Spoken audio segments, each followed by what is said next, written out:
திருச்செந்தூரின் கடலோரத்தில் செந்தில்நாதன் அரசாங்கம். திருச்செந்தூரின் கடலோரத்தில் செந்தில்நாதன் அரசாங்கம். தேடி தேடி வருவோர்க்கெல்லாம் தினமும் கூடும் தெய்வாம்சம். தேடி தேடி வருவோர்க்கெல்லாம் தினமும் கூடும் தெய்வாம்சம். திருச்செந்தூரின் கடலோரத்தில் செந்தில்நாதன் அரசாங்கம்.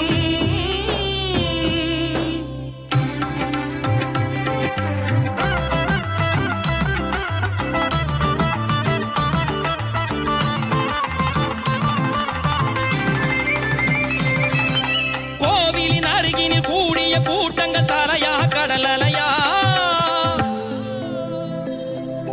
குழந்தைகள் பெரியவர் அனைவரை இழுக்கும் குமரன் அவன் கலையா.